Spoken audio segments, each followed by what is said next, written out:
Hi everyone, welcome to Spoken English class. In second class now, we will begin with types of sentences. మనం ఇంగ్లీష్లో మాట్లాడాలంటే sentences మనమే తయారు చేసుకోగలగాలి కదా, అంటే సెంటెన్స్ స్ట్రక్చర్ పైన మనకి అవగాహన రావాలి. సో అసలు సెంటెన్సెస్ ఎన్ని రకాలు ఉంటాయి అనేది ఈ విషయాన్ని మనం ఇక్కడ నేర్చుకుందాం. టైప్స్ ఆఫ్ సెంటెన్సెస్లో ఫస్ట్ టైప్ మీరు అక్కడ చూడండి, పాజిటివ్ సెంటెన్స్ అంటాం. పాజిటివ్ సెంటెన్స్, ఇది పాజిటివ్ సెంటెన్స్. పాజిటివ్ సెంటెన్స్ అంటే ఏంటి? పాజిటివ్ సెంటెన్స్ అంటే it's nothing but just statement అన్నమాట. ఏదో ఒక విషయాన్ని చెప్పడం అంతే. ఏ విషయాన్నన్నా కావాలి. హీఈస్ ఏ బాయ్ అని చెప్పొచ్చు, షీఈస్ ఏ గర్ల్ అని చెప్పొచ్చు, they are watching a movie అని చెప్పొచ్చు. అలా సింపుల్గా సింపుల్ సెంటెన్సెస్, సింపుల్ స్టేట్మెంట్స్ అన్నీ కూడా మనం ఏం చెప్తామంటే పాజిటివ్ సెంటెన్స్ అంటాం. ఇంకో విషయం ఏంటంటే దీనిలో ఈ పార్ట్స్ ఆఫ్ సెంటెన్స్ కూడా ఒకటి చెప్తాను. ఒక సెంటెన్స్ మనం చెప్పాలంటే అసలు ఇంగ్లీష్లో ఏమేం కావాలి అంటే, ఫస్ట్ విషయం మనకు ఎవరి గురించి మాట్లాడతామో వాళ్ళు కావాలి. అంటే ఎవరి గురించి చెప్పబోతున్నావు? ఈ గురించా, షీ గురించా, ఇట్ గురించా, లేకపోతే ఏదైనా you going to speak something about the book గురించా, మూవీ గురించా, ఏదైనా ఒక విషయం కావాలి కదా. సో ఆ ఏ విషయాన్ని అయితే నువ్వు సెంటెన్స్ లో మాట్లాడతావో ఆ సెంటెన్స్ లో ఆ విషయాన్ని ఏమంటారంటే సబ్జెక్ట్ అంటారు. ఇక్కడ ఎస్ అని రాశాను. ఎస్ అంటే ఏంటంటే సబ్జెక్ట్. సో ఫస్ట్ సెంటెన్స్ కావాలంటే మీకు కావాల్సింది సబ్జెక్ట్. సబ్జెక్ట్ అంటే ఏంటంటే ఏ విషయం గురించి చెప్తున్నావు లేదా ఎవరి గురించి చెప్తున్నావు, అది సెంటెన్స్ యొక్క సబ్జెక్ట్. నెక్స్ట్ ఇక్కడ ఈజ్ అని ఉంటుంది. ఈజ్ అని చూసారా? దీన్ని ఏమంటారంటే హెల్పింగ్ వర్బ్ అంటాం. ఈజ్ అనేది ఇక్కడ హీ అనేది సబ్జెక్ట్ అవుతుంది. ఏ సెంటెన్స్ లో అయితే ఎవరి గురించి మాట్లాడుతూ అది సబ్జెక్ట్ అంటాము. నెక్స్ట్ ఈజ్ అనేది దీన్ని హెల్పింగ్ వర్బ్ అంటాం. హెల్పింగ్ వర్బ్ అనేది మనకు ఎప్పుడైనా కూడా కాలాన్ని తెలియజేస్తుంది. అంటే ఆ వర్క్ ఎప్పుడు జరిగిందనే విషయాన్ని తెలియజేస్తుంది. ప్రజెంట్ టెన్స్ లోనా, పాస్ట్ టెన్స్ లోనా, ఫ్యూచర్ టెన్స్ లోనా అనే విషయాన్ని తెలియజేస్తుంది. సో ఈ రెండో విషయాన్ని హెల్పింగ్ వర్బ్ అంటాము. ఎవరి గురించి అయితే మాట్లాడుతారో దాన్ని సబ్జెక్ట్ అంటాము. నెక్స్ట్ ఏంటంటే వర్క్. ప్రతి సెంటెన్స్ లో ఒక వర్క్ జరుగుతుంటుంది. ఆ వర్క్ ఈ సబ్జెక్ట్ అనే అతను చేస్తుంటాడు అనమాట. ఆ వర్క్ ని ఏమంటారంటే వర్బ్ అని చెప్తారు. ఆ వర్క్ ని ఏమంటారు? వర్బ్ అంటారు. Verb is nothing but work. ఆ సెంటెన్స్ లో ఏ వర్క్ అవుతుందో దాన్ని వర్బ్ అని చెప్తారు. నెక్స్ట్ ఆబ్జెక్ట్ అంటాం. ఆబ్జెక్ట్ అంటే ఆ వర్క్ అనేది వేటి పైన జరుగుతుందో దాన్ని ఆబ్జెక్ట్ అని చెప్తాం. ఫర్ ఎగ్జాంపుల్ హీ స్పీకింగ్, మాట్లాడుతున్నాడు కదా. ఏం మాట్లాడుతున్నాడు అనేది మనం చెప్పుకుంటే ఇంగ్లీష్. సో ఈ వర్క్ అనేది ఇంగ్లీష్ పైన అప్లై అవుతుంది అనమాట. సో దీన్ని ఏమంటారంటే ఆబ్జెక్ట్ అంటాం. ఇలా సెంటెన్స్ లో 4 పార్ట్స్ ఉంటాయి. సబ్జెక్ట్ అని ఉంటుంది. సబ్జెక్ట్ అంటే ఎవరి గురించి మనం మాట్లాడుతున్నామో వాళ్ళని సబ్జెక్ట్. సబ్జెక్టు చాలా రకాలుగా ఉండొచ్చు. హీ, షీ, ఇట్ ఇలా ఉండొచ్చు. దే ఉండొచ్చు, వి ఉండొచ్చు. ఏదో ఒక డాగ్ గురించి ఉండొచ్చు, ఒక గార్డెన్ గురించి ఉండొచ్చు, ఒక మూవీ గురించి ఉండొచ్చు. ఏదైనా సరే మీరు దేని గురించి అయితే మాట్లాడతారో దాన్ని సబ్జెక్ట్ అంటారు. సెకండ్ ఇంపార్టెంట్ పాయింట్ ఏంటంటే హెల్పింగ్ వర్బ్ అంటాం. హెల్పింగ్ వర్బ్ అనేది మనకు టెన్స్ అంటే కాలాన్ని సూచిస్తుంది. అంటే ఆ వర్క్ అతను ఆ పని ఎప్పుడు చేస్తున్నాడు, పాస్ట్ టెన్స్ లోనా, ప్రజెంట్ టెన్స్ లోనా, ఫ్యూచరా అంటే ఎప్పుడు అనేది టైం చెప్తుంది. థర్డ్ వన్ ఏంటి? వర్క్ అన్నమాట. దీన్ని మనం ఏం చెప్తాము? వర్బ్ అంటాము. వర్బ్ అంటే జరిగే పని. ఆ సెంటెన్స్ లో ఏం పని చేయాలి, ఇది వర్బ్. వర్బ్ తర్వాత వచ్చే లాస్ట్ విషయాన్ని ఆబ్జెక్ట్ అంటాం. అంటే ఈ వర్బ్ అనేది ఏ ఆబ్జెక్ట్ పైన చేస్తున్నారు అనేది ఆబ్జెక్ట్ అన్నమాట. ఇలా సబ్జెక్టు, తర్వాత helping verb, main verb, object, ఇలా 4 పార్ట్స్ ఉంటాయి సెంటెన్స్ లో. ఈ పార్ట్స్ తర్వాత మనం నేర్చుకునే ఒక విషయం ఏంటంటే పాజిటివ్ సెంటెన్స్. పాజిటివ్ సెంటెన్స్ అంటే సింపుల్ గా ఒక స్టేట్మెంట్. ఏ స్టేట్మెంట్ చెప్పినా కూడా దాన్ని ఏమని చెప్తారంటే పాజిటివ్ సెంటెన్స్ అంటారు. ఏదైనా సింపుల్ గా స్టేట్మెంట్ ఏది చెప్పినా సరే దాన్ని పాజిటివ్ సెంటెన్స్ అంటారు. Next one very interesting, negative sentence. Negative sentence అంటే నెగిటివ్ అనే వర్డ్ గురించి మీకు తెలిసే ఉంటుంది. కొందరు నెగిటివ్ మైండెడ్ పీపుల్ ఉంటారు. నెగిటివ్ మైండెడ్ పీపుల్ ఆల్వేస్ ఏం చెప్తారు? అది నా వల్ల కాదు, ఇది ఇది నేను చేయలేను, అది కాలేదు, ఇది పోలేదు, ఇలాంటి సెంటెన్సెస్ మాట్లాడుతుంటారు అనమాట. సో నెగిటివ్ సెంటెన్సెస్ అంటే జనరల్ గా కాదు లేదు అని చెప్పడమే నెగిటివ్ సెంటెన్స్. అంటే జనరల్ గా మనకి నో కానీ నాట్ కానీ కనిపిస్తుంటుంది. నో కానీ నాట్ కానీ కనిపిస్తుంటుంది నెగిటివ్ సెంటెన్స్ లో. సో నెగిటివ్ సెంటెన్సెస్ అంటే సింపుల్ గా సెంటెన్స్ లో మీకు నో కానీ నాట్ కానీ కనిపించింది అనుకోండి, దాన్ని మీరు ఏం చెప్పొచ్చు, నెగిటివ్ సెంటెన్స్ అని చెప్పొచ్చు. పాజిటివ్ అంటే సింపుల్ గా ఒక స్టేట్మెంట్, ఏదైనా కాదు లేదని చెప్పడం నెగిటివ్ సెంటెన్స్. మరి పాజిటివ్ సెంటెన్స్ ని నెగిటివ్ సెంటెన్స్ చేయొచ్చా? ఈజీగా చేయొచ్చు. చూడండి తేడా ఏముంది, ఈ మొత్తం పాజిటివ్ సెంటెన్స్ లో ఈజ్ తర్వాత నాట్ అని కలిపేశాం, నాట్ అని జస్ట్ యాడ్ చేసాం అంతే. నాట్ అని యాడ్ చేస్తే ఈ పాజిటివ్ సెంటెన్స్ కూడా నెగిటివ్ సెంటెన్స్ అయిపోయింది. ఒక నాట్ అని యాడ్ చేసాం, ఎక్కడంటే అక్కడ యాడ్ చేయొచ్చా? లేదు. నాట్ అని ఎప్పుడు కూడా హెల్పింగ్ వర్బ్ పక్కనే యాడ్ చేయాలి. హీ ఈజ్ స్పీకింగ్ ఇంగ్లీష్ అంటే positive sentence. He is not speaking English అంటే negative sentence. They are going to a village అంటే positive sentence. They are not going to village అంటే negative sentence. He is eating అంటే positive sentence. He is not eating అంటే negative sentence. She is writing అంటే positive sentence. She is not writing అంటే negative sentence. So positive ని negative చేయడం చాలా easy. Positive తెలిసింది, ఇప్పుడు మీకు నెగిటివ్ తెలిసింది. Next interrogative sentence. ఇంటరాగేటివ్ అంటే యాక్చువల్ గా ఇంటరాగేషన్ అంటే క్వశ్చన్స్ అడగడం, క్వశ్చన్స్ అడగడాన్ని ఇంటరాగేషన్ అంటారు. సో వేటిని ఇంటరాగేటివ్ సెంటెన్సెస్ అంటారంటే క్వశ్చన్స్ అన్నిటిని కూడా ఇంటరాగేటివ్ సెంటెన్స్ అంటారు. అన్ని క్వశ్చన్స్ ని, మీకు ఏ క్వశ్చన్, అది ఎల్కేజీ క్వశ్చన్ కానివ్వండి, డిగ్రీ క్వశ్చన్ కానివ్వండి, పీజీ క్వశ్చన్ కానివ్వండి, ఎంబీబీఎస్ కానివ్వండి, పిహెచ్డి కానివ్వండి, క్వశ్చన్స్ అన్ని కూడా ఏ టైప్ ఆఫ్ సెంటెన్సెస్ అంటే ఇంటరాగేటివ్ సెంటెన్సెస్ అని చెప్తారు. మరి పాజిటివ్ సెంటెన్స్ ని మనం నెగిటివ్ గా మార్చేసాం కదా, మరి అదే పాజిటివ్ సెంటెన్స్ ని మనం ఒక క్వశ్చన్ గా మార్చగలుగుతామా? అలా మార్చడం ఈజీయా? చూడండి ఒకసారి. హీ ఈజ్ స్పీకింగ్ ఇంగ్లీష్ కదా, ఇది ఒక ఆన్సర్ లాంటిది, ఒక స్టేట్మెంట్ లాంటిది. దీన్ని క్వశ్చన్ గా ఎలా మార్చొచ్చు అంటే ఇట్స్ వెరీ ఈజీ. ఇక్కడ హెల్పింగ్ వర్బ్ ఉంది కదా, ఈ హెల్పింగ్ వర్బ్ ని సెంటెన్స్ బిగినింగ్ లోకి తీసుకొస్తే చాలు, అది క్వశ్చన్ అయిపోతుంది. అంటే హీ ఈజ్ స్పీకింగ్ ఇంగ్లీష్ అంటే అతను ఇంగ్లీష్ మాట్లాడుతున్నాడు. ఈజ్ హీ స్పీకింగ్ ఇంగ్లీష్ అంటే అతను ఇంగ్లీష్ మాట్లాడుతున్నాడా? చూడండి, ఈజ్ హీ స్పీకింగ్ ఇంగ్లీష్. తేడా ఏంటి అక్కడ? హీ ఈజ్ అంటేనేమో పాజిటివ్, ఒక ఆన్సర్ లా అనమాట. ఈ రెండు ప్లేసెస్ మారి ఈజ్ హీ అంటేనేమో క్వశ్చన్. చూడండి ఆన్సర్ కి క్వశ్చన్ కి ఎంత ఈజీ ఉంది, ఎంత ఈజీగా మార్చొచ్చు. సో పాజిటివ్ ని నెగిటివ్ గా చేయడం మనకు తెలిసింది, పాజిటివ్ ని ఇంటరాగేటివ్ గా చేయడం తెలిసింది. ఇంటరాగేటివ్ సెంటెన్స్ అంటే క్వశ్చన్స్, ఓకేనా? మరి క్వశ్చన్స్ లలో టూ టైప్ క్వశ్చన్స్ ఉంటాయి. ఫస్ట్ టైప్ క్వశ్చన్స్ ఏంటంటే yes by no type questions అంటారు. ఇంటరాగేటివ్ టైప్స్ అంటే ఒకటే కాదు, టూ టైప్స్ ఉంటాయని చెప్తున్నా. ఆ టూ టైప్స్ లో ఫస్ట్ టైప్ క్వశ్చన్స్ ఏంటంటే yes by no type questions.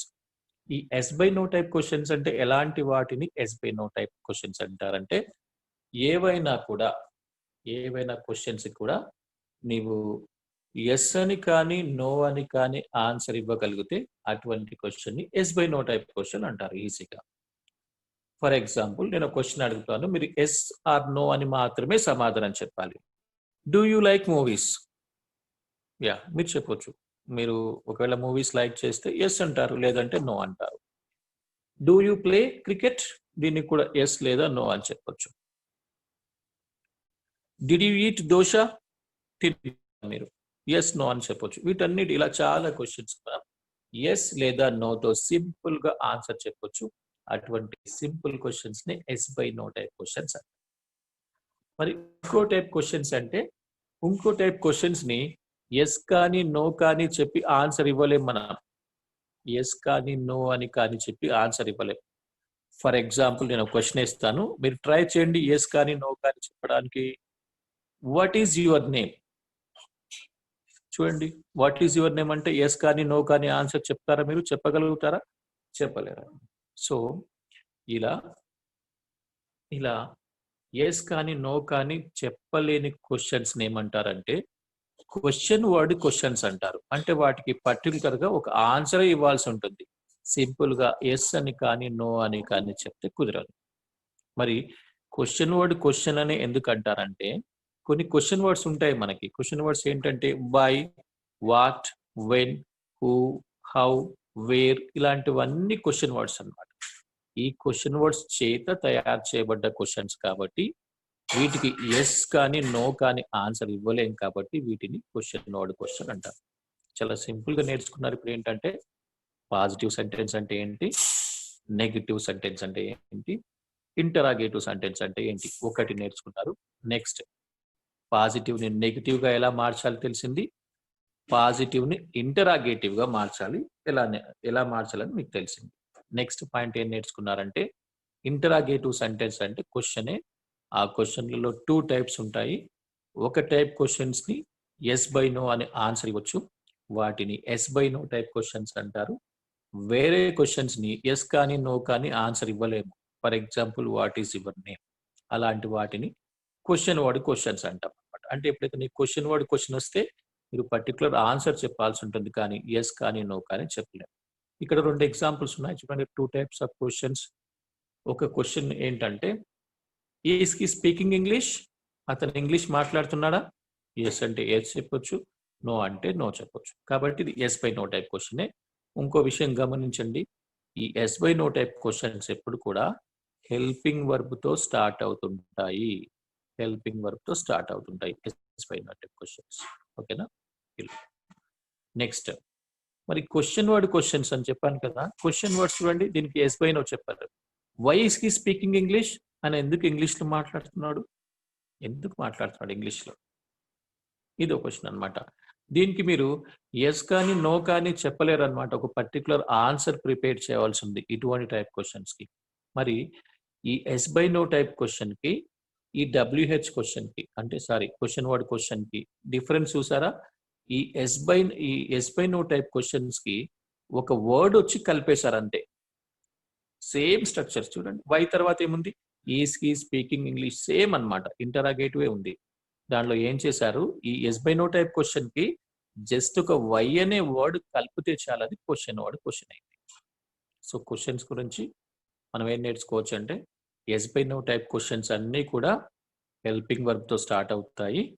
తర్వాత క్వశ్చన్ వర్డ్ క్వశ్చన్ గా మార్చాలంటే దాని పక్కన ఒక క్వశ్చన్ వర్డ్ రాస్తే చాలు, it becomes a question word. ఇది మనం నేర్చుకుందాం. ఇంకా కొంచెం ముందుకెళ్దాం.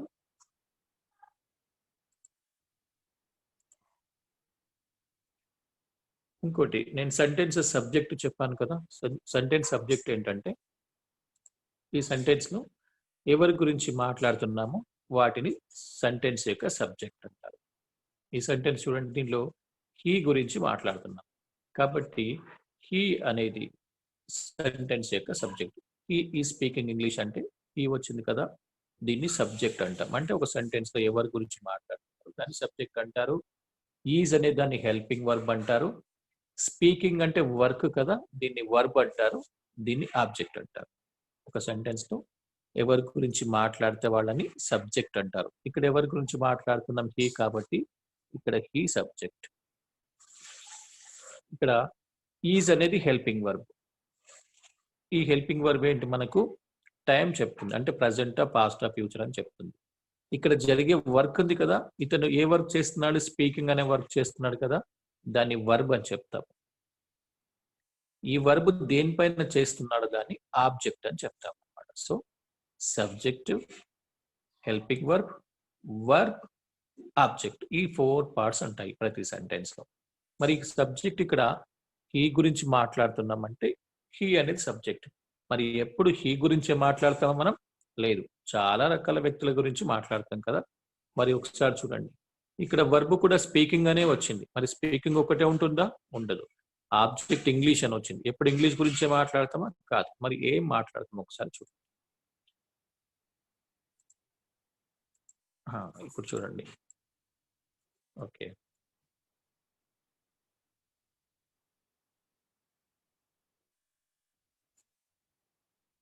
చూడండి సబ్జెక్ట్ మనకి ఎన్ని రకాలుగా ఉంటాయి. సబ్జెక్ట్ అంటే డోయర్. డోయర్ అంటే ఏంటంటే పని చేసేవాడు అన్నమాట, వాడిని సబ్జెక్ట్ అంటాం. అక్కడ ఐ ఉండొచ్చు, అంటే మనం కావచ్చు. వి అని మన గురించి మాట్లాడవచ్చు. యు అని నీ గురించి మీ గురించి మాట్లాడవచ్చు. ది అని వాళ్ళ గురించి మాట్లాడవచ్చు. హీ అంటే ఎవరో అతని గురించి మాట్లాడవచ్చు. షీ అని ఎవరో ఒక ఆమె గురించి మాట్లాడవచ్చు, ఇట్ అని ఏదో ఒక వస్తువు గురించి పక్షి గురించి మాట్లాడవచ్చు. రామ రామ అంటే ఏదన్నా మేల్ పర్సన్స్ కి ఎగ్జాంపుల్స్ గా రామ అని వాడాలి. అలా మేల్ పర్సన్స్ వాడచ్చు, ఫీమేల్ సీత ఏ ఫీమేల్ పర్సన్స్ వాడచ్చు. ఇన్ని రకాల సబ్జెక్ట్స్ గురించి మనం మాట్లాడుకుంటాం కదా. సో ఇంతకుముందు మనకి హీ అని ఎగ్జాంపుల్ యూస్ చేశాను. హీ ప్లేస్ లో మీరు ఇవన్నీ యూస్ చేయొచ్చు అనమాట. ఇంకా చాలా యూస్ చేయొచ్చు, కాకపోతే ఇవి ఇంపార్టెంట్.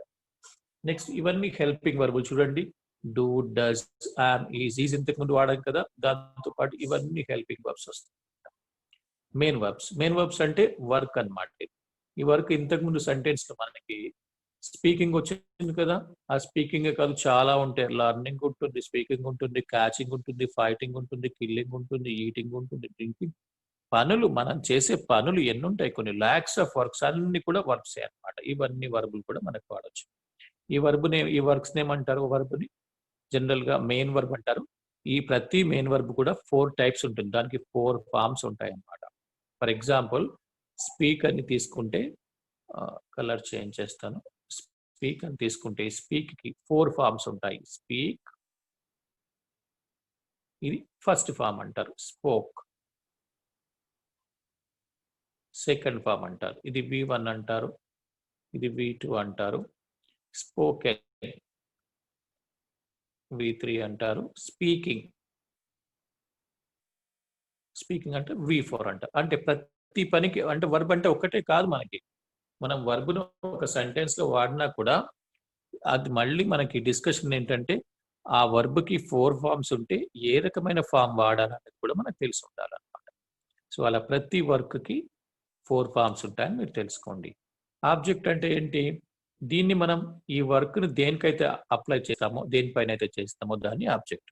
స్పీకింగ్ ఏం మాట్లాడుతున్నాడు, ఇంగ్లీష్, అది ఆబ్జెక్ట్ అయిపోతుంది. ఇలా మనకి ఆబ్జెక్టులు చేంజ్ చేయొచ్చు, మెయిన్ వర్బులు చేంజ్ చేయొచ్చు, హెల్పింగ్ వర్బులు చేంజ్ చేసి సబ్జెక్టులు కూడా చేంజ్ చేయొచ్చు. ఇలా రకరకాలుగా మీరు చేంజ్ చేయాల్సి ఉంటుంది. ఇలా చేంజ్ చేస్తూ ప్రాక్టీస్ చేస్తేనే యూ విల్ బికమ్ పర్ఫెక్ట్. ఇంకా మనం ఇక్కడ చూడండి, ఇంకా క్లియర్గా స్ట్రక్చర్ రాశాను అనమాట. మనం నేర్చుకున్నది ఇది. పిఎస్ అంటే పాజిటివ్ సెంటెన్స్. పిఎస్ అంటే పాజిటివ్ సెంటెన్స్. చూడండి, సింపుల్గా పాజిటివ్ అంటే ఇంతకుముందు చెప్పాను కదా. పాజిటివ్ సెంటెన్స్ అంటే ఏంటి? ఏదైనా ఒక విషయాన్ని గురించి చెప్పడం. హీఈస్ టీచింగ్ ఇంగ్లీష్, సింపుల్గా చెప్పండి. దీనికి నాట్ చేస్తే ఏమైంది? హీఈస్ నాట్ స్పీకింగ్ ఇంగ్లీష్ అయింది. ఇది నెగిటివ్ అయింది. తర్వాత ఇది ఇంటరాగేటివ్. ఇది నెగిటివ్ కాదు, ఇంటరాగేటివ్. ఇంటరాగేటివ్ అంటే క్వశ్చన్. మీకు ఇంతకుముందు చెప్పాను క్వశ్చన్గా ఎలా మార్చాలి. ఈ నెగిటివ్ ఇంటరాగేటివ్ అని తర్వాత చెప్తాను చెప్పాను. సో ఇలా మీరు ఒక సెంటెన్స్ని, ఒక పాజిటివ్ సెంటెన్స్ మీరు తయారు చేయొచ్చు. పాజిటివ్ సెంటెన్స్ తయారు చేయాలంటే ఫస్ట్ ఎవరి గురించి మాట్లాడుతున్నారో తెలుసుకోవాలి, వాళ్ళ గురించి. తర్వాత ఒక హెల్పింగ్ వర్బ్ యాడ్ చేయాలి, ఒక మెయిన్ వర్బ్ యాడ్ చేయాలి, ఇంగ్లీష్ యాడ్ చేయాలి. ఇది ఒక పాజిటివ్ సెంటెన్స్ మీరు రాయండి, దాన్ని నెగిటివ్గా మార్చండి, ఇంటరాగేటివ్గా మార్చండి. ఇలా మారుస్తూ మీరు ప్రాక్టీస్ చేయొచ్చు. మీరు ఇప్పుడు డిఫరెంట్ వర్బ్స్ తీసుకోవాలి. ఫర్ ఎగ్జాంపుల్ ఒకటి ఏంటి, వాచింగ్ తీసుకోండి. ఫస్ట్ వాచింగ్కి పాజిటివ్ సెంటెన్స్ రాయండి. సబ్జెక్ట్ ఏం తీసుకుంటారు? ఐ తీసుకోవచ్చు, షీ తీసుకోవచ్చు, హీ తీసుకోవచ్చు, వి తీసుకోవచ్చు. వి అనుకోండి. వి అంటే ఆర్ అనేది helping verb. We are watching a movie. ఇలా ఒక బేస్ సెంటెన్స్ తీసుకోవాలి. దీన్ని మీరు ఏం చేయాలి? నెగిటివ్ లోకి మార్చాలి. నెగిటివ్ అంటే హెల్పింగ్ వర్బ్ కి నాట్ చేరిస్తే నెగిటివ్ అవుతుంది అని చెప్పాను. సో నెగిటివ్ ఎలా అవుతుంది? We are not watching a movie అంటే నెగిటివ్. మళ్ళీ ఇదే సెంటెన్స్ ని క్వశ్చన్ గా ఎలా మార్చొచ్చు అని చెప్పిన, ఈ ఆర్ అనేది హెల్పింగ్ వర్బ్ అనేది ముందుకు తీసుకురావడం ద్వారా దాన్ని నెగిటివ్ క్వశ్చన్ గా మార్చొచ్చు అని చెప్పాను. సో విఆర్ అంటే సెంటెన్స్, ఆర్బి అంటే క్వశ్చన్ అయిపోతుంది. RB watching a movie. ఇలా మీరు ఏం నేర్చుకోవాలంటే పాజిటివ్ సెంటెన్స్ అంటే ఏంటి, దానిలో ఏ పార్ట్స్ ఉంటాయి, పాజిటివ్ సెంటెన్స్ నెగిటివ్గా ఎలా చేయాలి, తర్వాత దాన్ని క్వశ్చన్గా ఎలా మార్చాలి అని మనం నేర్చుకోవచ్చు. So RB watching a movie అని ఇలా క్వశ్చన్ అనమాట. ఇంకా దీన్ని క్వశ్చన్ క్వశ్చన్గా కూడా మార్చుకోవచ్చు. ఓకే, వేర్ ఆర్ వి, ఇంకా వేర్ అనేది దీన్ని కలిపేస్తే where are we watching a movie అనేది క్వశ్చన్ మోడల్ క్వశ్చన్స్. ఇలా మెయిన్ యాక్చువల్గా 4 టైప్స్ ఉంటే 3 టైప్స్ నేను ఈ లెసన్లో డిస్కస్ చేయడం జరిగింది. మీరు ఏదైనా వర్క్స్ తీసుకొని మీరు ప్రాక్టీస్ చేయండి. ప్రాక్టీస్ చేయగలిగితే బాగుంటుంది. మళ్ళీ మనం నెక్స్ట్ క్లాస్లో కలుద్దాం. Thank you very much.